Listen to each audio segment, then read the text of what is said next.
আহতদের পূর্ণাঙ্গ তালিকা প্রণয়ন করা গেল না, এটা খুবই দুর্ভাগ্যজনক এবং এটা একটা বিশাল ব্যর্থতা। আপনারা অনেকে বাজেটের কথা বলেছেন, আমি বাজেটের কথা বলতে চাই না।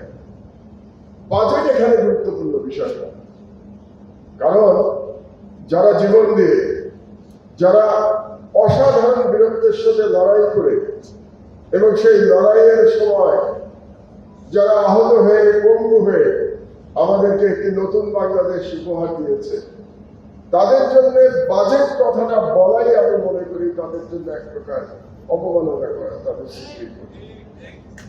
কোন বাজেট শব্দটা আমরা বলবো না এখানে। আমরা বলতে চাই যারা শহীদ হয়েছে সেই সমস্ত পরিবারের জন্য সরকার এবং রাষ্ট্র, সরকারও বলবো না, রাষ্ট্রের দায়িত্ব তাদের সম্পূর্ণ পুনর্বাসনের দায়িত্ব নেয় এবং রাষ্ট্রের দায়িত্ব সকল আহতদের পুনর্বাসনের ব্যবস্থা করা।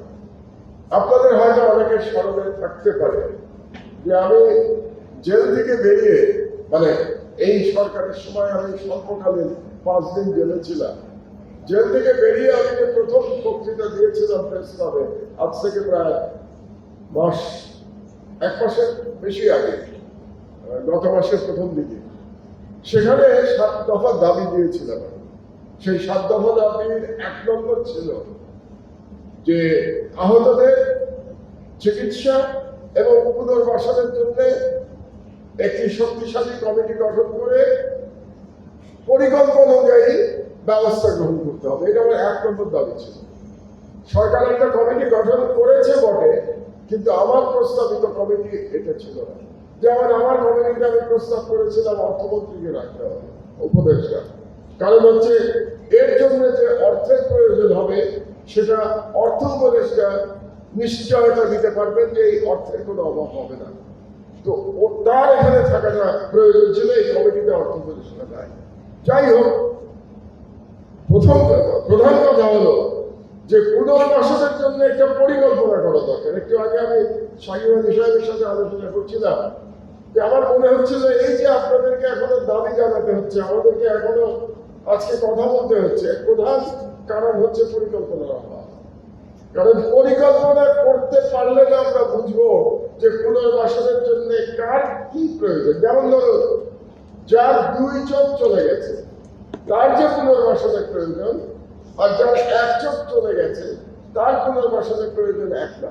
2 জনের জন্য 2 ধরনের পুনর্বাসনের ব্যবস্থা করতে হবে। কারণ যার 2 চোখ চলে গেছে তার সারা জীবনের জন্য রাষ্ট্রের দায়িত্ব নিতে হবে তার বাকি জীবনের জন্য, এটা অতি অবশ্যই করতে হবে। যার 1 চোখ চলে গেছে তার জন্য নিশ্চয়ই একটা কর্মসংস্থান করা যাবে। তো এগুলোর জন্য একটা পরিকল্পনা দরকার। কারণ আমি মনে করি এটা তাদের অধিকার, এখানে দয়া দাক্ষিণ্যের কোনো ব্যাপার নাই। কারণ তারা জীবন দিয়ে এবং তারা বন্ধুত্ব বরণ করে অ্যাকচুয়ালি আমাদের রাষ্ট্রকে দয়া দাক্ষিণ্য দেখিয়েছে। কারণ তাদের দয়া দাক্ষিণ্য দেখানোর মাধ্যমে আমরা ফ্যাসিবাদ মুক্ত হতে পেরেছি। কাজে দয়া দাক্ষিণ্য আমাদের দয়া দাক্ষিণ্য যে দেখিয়েছে শহীদরা এবং আহতরা, তার বিনিময় তার ঋণ আমাদের সত্য। এটাই হচ্ছে সবচেয়ে গুরুত্বপূর্ণ বিষয়। কাজে আমি সরকারের প্রতি আহ্বান জানাই যে তারা যেন অতি দ্রুত এই পরিকল্পনাটা প্রণয়ন করে জাতিকে জানায়। এবং আমি মনে করি প্রফেসর ইউনূস সাহেব যদি এই পরিকল্পনার কথা জানান, তাহলে পরে যারা আহত হয়েছেন এবং যারা শহীদ হয়েছেন তারা ভরসা পাবেন, তারা এই সরকারের প্রতি ভরসা করতে পারবেন। এখানে আমার যেটা মনে হচ্ছে যে আস্থার সংকট সৃষ্টি হয়েছে। এই আস্থার সংকট দূর করবার দায়িত্ব কিন্তু যারা সরকারে আছে তাদের। আপনারা যাদের মধ্যে আস্থার ঘাটতি হচ্ছে তাদেরকে দোষারোপ করতে পারবেন না, তাদেরকে কোনো লিঙ্ক বলে তাদেরকে ত্যাগ করতে পারবেন না। আস্থার সংকট তৈরি হওয়ার জন্য কিন্তু সরকারে যারা আছে তারাই দায়ী। এটা আপনাদেরকে উপলব্ধি করতে হবে যে আস্থার সংকট আপনাদের কারণেই তৈরি হয়েছে। আপনারা অ্যাকশন নিচ্ছেন, চিকিৎসা করছেন। এখানে আহতরা বলেছে, ইমদাদ বলেছে, হ্যাঁ চিকিৎসা হয়েছে, কিন্তু তাদের প্রত্যাশা মতো চিকিৎসা হয় না। তাদের প্রত্যাশা মতো পুনর্বাসনের পরিকল্পনা করা হয় নাই।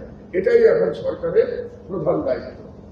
আরেকটি কথা আমি আপনাদেরকে বলতে চাই, সেটা হলো আপনারা সরকারের সাথে অবশ্যই আপনারা দাবি জানাবেন এবং আমরা সর্বসময় আপনাদের পাশে আছি। কারণ আমি আগেই বলেছি, আমরা মনে করি আপনারা দয়াকৃত করেছেন, সেই ঋণ আমাদের শোধ করতে হবে, জাতিকে শোধ করতে হবে আপনাদের জন্য। কিন্তু আপনারা ঐক্যবদ্ধ থাকবেন, আপনাদের মধ্যে যেন কোনো বিভাজন চলে না আসে। কারণ পতিত ফ্যাসিবাদীরা এই বিভাজনটাই চাচ্ছে। এই বিভাজনটা হলে পরে তাদের আবার ফিরে আসার পথ সুগম হয়। কাজে বারে বারে আমি আপনাদের কাছে অনুরোধ করছি, আমরা অবশ্যই দাবি জানাবো, অবশ্যই লড়াই করব, কিন্তু ঐক্যবদ্ধ থাকবো।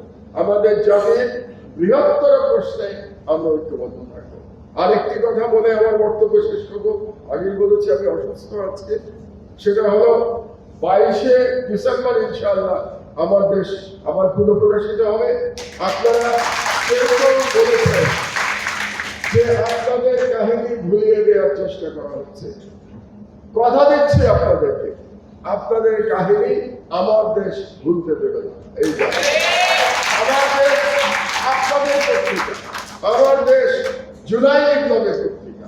কাজে আমার দেশে আপনারা আপনাদের কাহিনী প্রতিনিয়ত লেখা হবে। আপনাদের বঞ্চনার কথা, আপনাদের হতাশার কথা, আপনাদের সংগ্রামের কথা প্রতিনিয়ত আমার দেশ পত্রিকায় লেখা হবে। এই আশ্বাস আপনাদেরকে দিতে পারি। এবং আমার দেশের যে পত্রিকা অফিস, সেখানে আপনাদের জন্য সর্বত্র আমরা আপনাদেরকে আহ্বান জানাবো আপনাদের বক্তব্যটা আমাদের কাছে বলবার জন্য, যাতে করে আপনাদের সেই বক্তব্য আমরা জাতির কাছে তুলে ধরতে পারি। আমার সম্পাদক হিসেবে আমার ঘরের দরজা আপনাদের জন্য সর্বক্ষণ খোলা থাকবে। যে সব রকম আপনাদের দাবি দেওয়া আমি রাষ্ট্রের কাছে, আমি জাতির কাছে তুলে ধরবো।